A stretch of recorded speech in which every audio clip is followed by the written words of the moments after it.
Yo, Flo, what is this? Professional bottle service? No. I mean, the Astros just gave me a little welcome gift. They know this is my favorite soda. But how you keep it real, bro, like unbiased? Well, Cliff, look, first of all, I'm a professional, and I would never do anything to sacrifice my journalistic integrity. Are you sure? Yes. Are you really sure? Definitely. Well, I guess you are sure then. That's right. We're with the Houston Astros. 30 clubs, 15 days, presented by T-Mobile. It starts right now.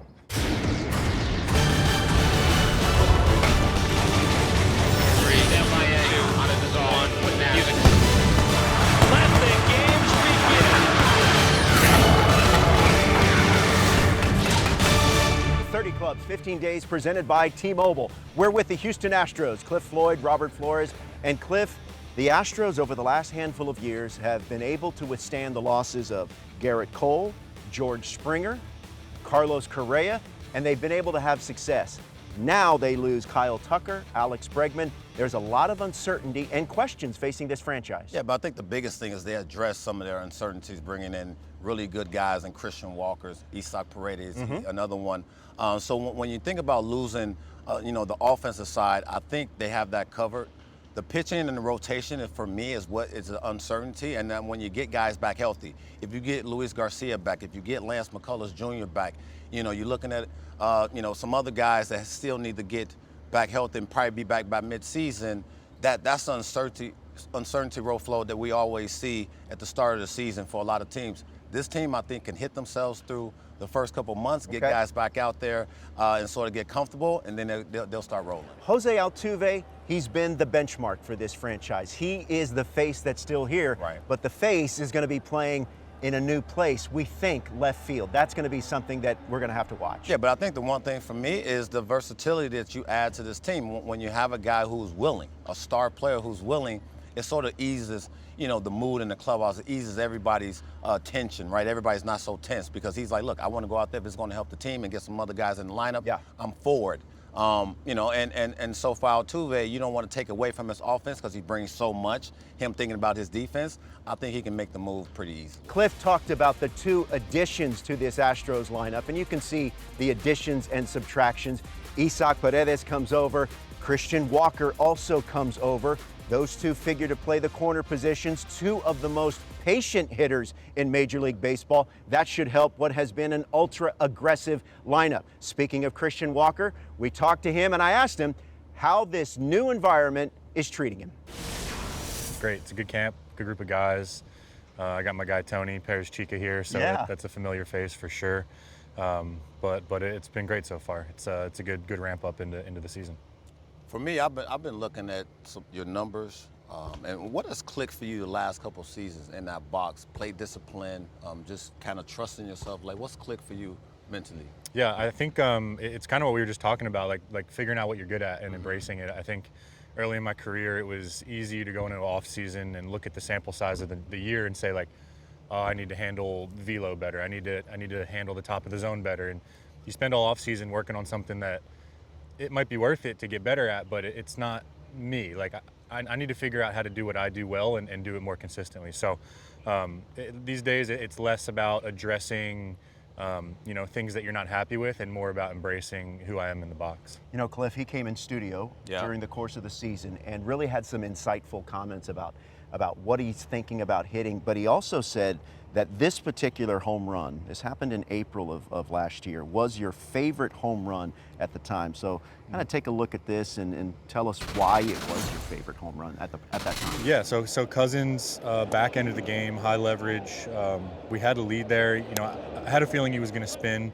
We had a couple guys on, guy on third, less than 2 outs. Like, right, they're playing for a ground ball double play right there to get out of the inning and try to make a comeback. So for me, it was. I had a feeling they were going to go spin and go away, and it started 2-0. Maybe they landed one there to make it 1-1, but so in my head, my body tempo was on breaking ball.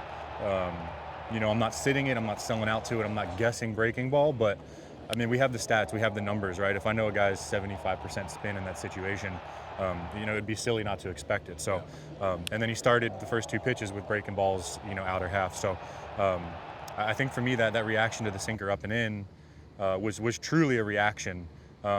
And it's something different for me because I usually like to be on fastball and react slower to spin.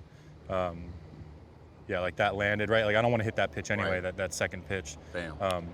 Yeah, and they're starting similar lanes there where that breaking ball has to kind of start up and in for it to land low and away there. So kind of tunneling and up and in lane, being ready for some spin, being aware that like I just need to hit the ball in the air to get this run in. And you know, fortunately made a good reaction. Short there. and quick, too. Does this resonate with you, Cliff? Yeah, because, you know, when you think about what that pitch was, that was a tough pitch. It's up in the zone. It wasn't an easy pitch to get to, but she was short and quick to it. I just love the cat and mouse of it, right? Just the mindset of understanding situations, and then you know that pitch, well, you might be looking spin, but you still got to be able to get to that fastball no matter what. So Right. that in itself has to put you in a position to be like, hey, I can't be long here, and I got to do my job. I got to get this ball in the air. Yeah, and the nature of that sinker, I want that thing to start at the top of the zone. Yeah. Right? Like that's going to be the flatter sinker. That's going to be the one with less, you know, stuff on it. Right. And especially for the slider, it's like you start with 2 slow pitches. It's like, all right, really get him up, get him off the bottom of the zone.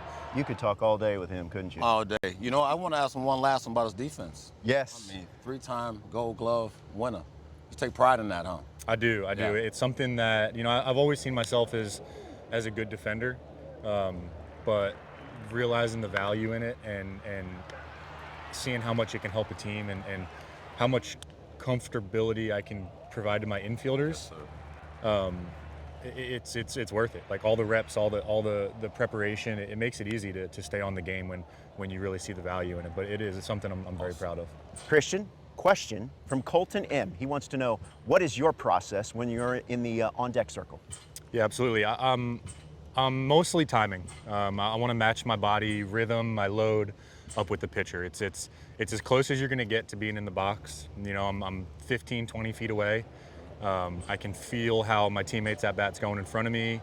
You know, you don't have a good look at the angles, but from the side, at least I can time up his leg kick and his arm swing and figure out when I need to get my move going. Just one last little tune-up check-in before being in the box. Well, best of luck to you. Congratulations on this new chapter of your career, and we look forward to seeing you in 2025. I appreciate it. Thanks, You guys. got it.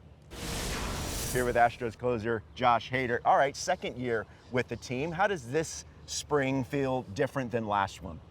I would feel more relaxed. I know a lot of people around here, so it just kind of know the ropes and how they kind of go about their business. And it's nice when you know a lot of people and you're coming into a new spring. You already know the expectations, and yeah. So now you're really focusing on baseball. You got everything else on the outside of baseball, family set. So that's refreshing. I think that's the biggest thing. I felt like there were a couple of, and we were talking about it earlier, there were a handful of appearances or times last year where you pitched multiple innings or you came in a non-save situation. What do you expect this season? What kind of conversations have you had with Joe? Honestly, I haven't had any conversations. I would assume it's around the same thing.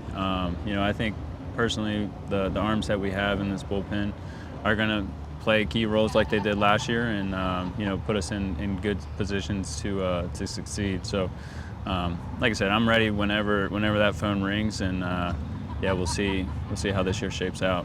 All right, we'll get you out of here on this one. Obviously, a lot of young players, young pitchers watching. Give us a little, you know, behind the scenes. How do you hold your favorite pitch? And you know, you're known for the big fastball. How do you grip the baseball? Yeah. So fastball, I kind of offset the rails a little bit. It's your typical two-seam fastball. Tuck the thumb. I believe this is kind of my theory, but it kind of helps me get that carry on that sinker, stay behind the ball. This is typically, you know, you see guys when they're talking about a sinker, they're getting that arm side down movement. You know, just the way my wrist position is, I stay behind it, kind of get that vertical approach angle. All right, very nice. You know, Josh, I'm a lefty as well, and well, how I hold the baseball, I'm just kidding. I'm awful, absolutely awful. Hey, man, best of luck to you. We appreciate the time. Thank you. Yeah, thank you. Yordan, man, it's so good to see you. How was your off season as far as a healthy one? I think that's the most important thing. Sí, fue un ejercicio bastante interesante, ¿no? Creo que terminé la temporada con una lesión y estaba un poquito preocupado cuál iba a ser el proceso de la recuperación de esa lesión, pero gracias a Dios todo fue bien, ¿no? Creo que me esforcé trabajando todo el season por la recuperación y todo, gracias al día de hoy, no siento ninguna molestia.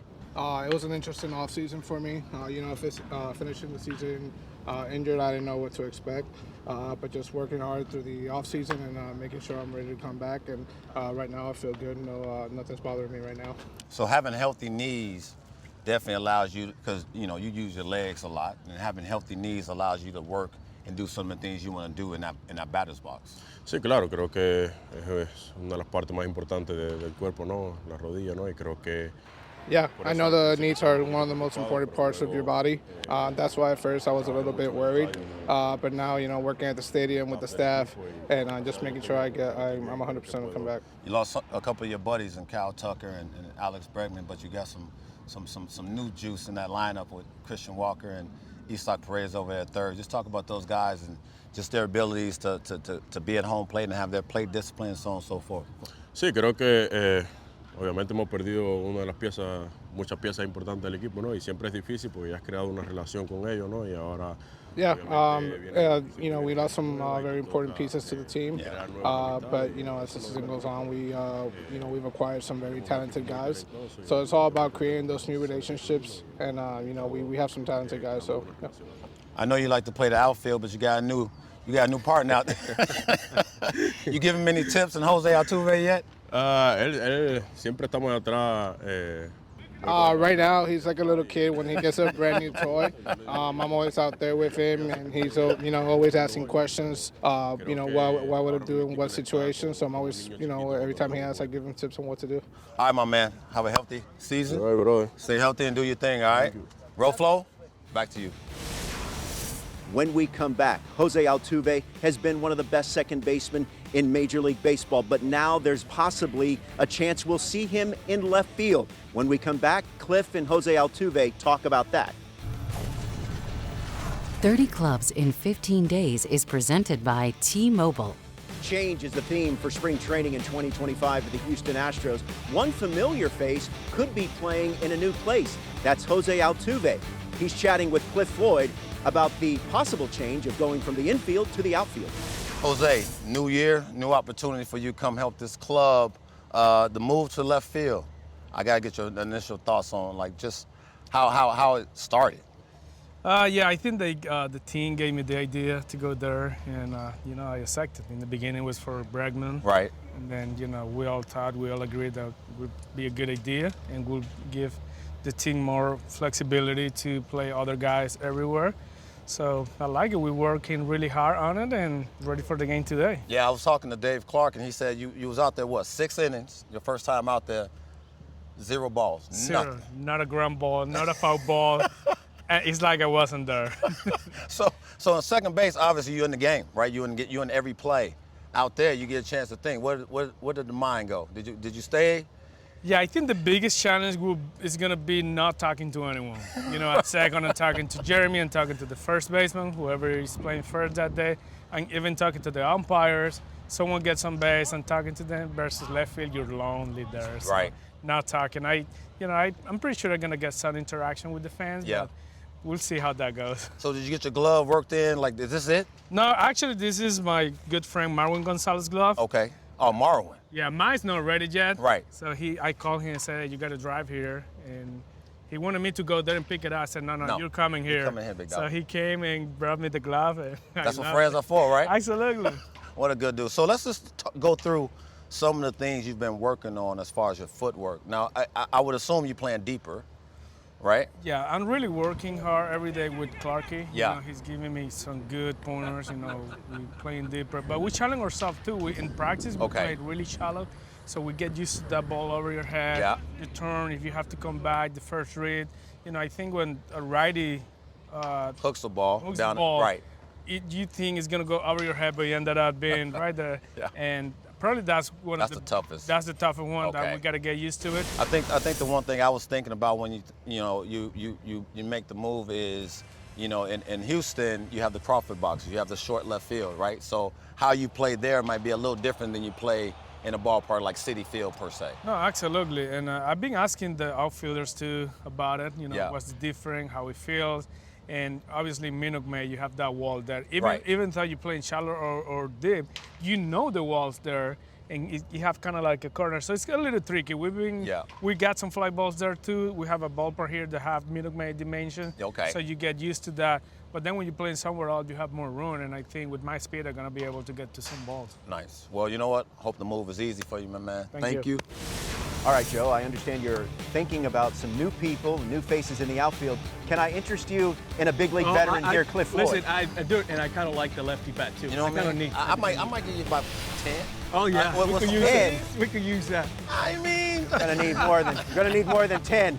Astro fans are gonna need more than 10. Yeah. We're gonna chat with Joe Espada on the other side.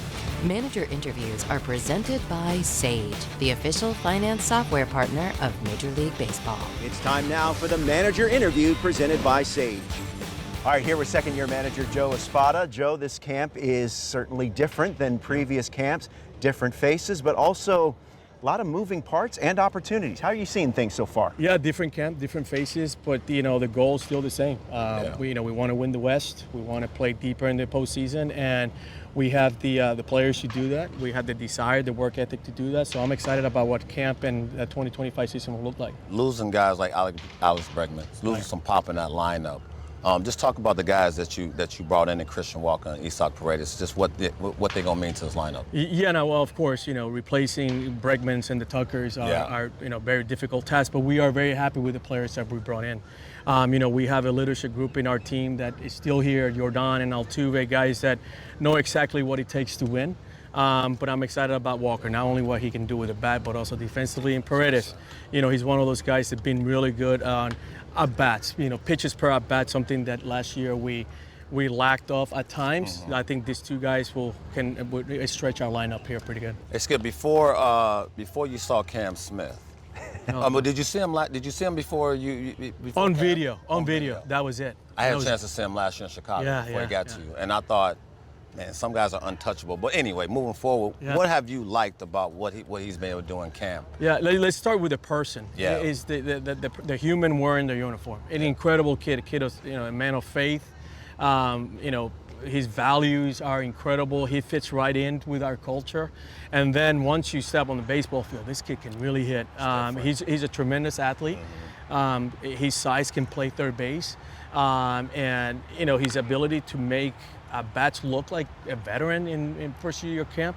He looks like someone that's going to fit just right in. Nice. Well, Joe, we appreciate the time. I know you're anxious and eager to see what this new collection of players is going to look like in 2025. We appreciate the time and best of luck to you. Thanks, guys. Thank you. You got Appreciate it. it. Good luck. For more on the future of this organization, let's send it over to Jonathan Mayo. Now, the Astros system overall is not the deepest, but they always get guys to the big leagues. Cam Smith's going to get there soon enough. More on that in just a second, but they've got some other bats there too. Guys like Bryce Matthews and Jacob Melton. And of course, last year's first-round pick, catcher Walter Yannick, should be probably a quick riser as well. Now we're joined by Cam Smith. I can't even say it's like a new environment for you because this is your first spring training, but also a new environment. Let's start there, Cam. Just, you get drafted, you get your feet wet, obviously have a really good pro debut, and then bam, you learn about the business side of things in a hurry and have to switch gears and switch hats. What was that whole whirlwind like for you? At first, it was definitely a lot. I was very shocked. Honestly, I didn't even know it was possible because I didn't know the business side of pro baseball. I didn't. But that's what happened, and at the same time, I'm home. I live in West Palm Beach, Florida, and it's just like a comfortable environment for me. I feel like I belong. Now, the other thing is, you're too big to play third. You can't play third base. I know that fuels you. You want to prove everybody that you can stick at the hot corner, don't you? Yeah, no, 100%. I really, really enjoy third base. I've always been a shortstop growing up. I've always played infield, so infield is where I belong, in the dirt. You're a guy who, lucky enough to do some MLB developed stuff. You did Hank Aaron. What was that experience like, and how did that help inform you for these next steps for you? Yeah, that was by far my favorite camp I've ever been a part of, or any showcase, whatever you want to say. That was by far my favorite, thing to participate in, because playing alongside players that look just like me, and it just feels like a comforting environment. And obviously the structure of it is kind of like spring training now. So I had a good taste of that, and this really wasn't a curveball for me because I had been to the Hank Aaron. Last question for us. Speaking of showcasing talent, spring breakout games coming up. I think everyone's excited to see you and the rest of the Astros prospects on the field at one at the same time. How excited are you to be a part of a game like that? I think it'll be electric. To play with those caliber of players alongside of me, it's going to be electric. It'll be fun. 30 Clubs, 15 Days, presented by T-Mobile. Wrapping things up from Astros camp, Cliff Floyd, Robert Flores. Cliff, during this run, we've been doing the individual predictions, not really team predictions. So why don't you go first? The third baseman, Isaac Paredes. I'm going to go with him. You know, I think the big thing with him is he hit 19 homers last year, Flo. A guy who has great plate discipline. Now you get the Crawford boxer sitting there looking at him.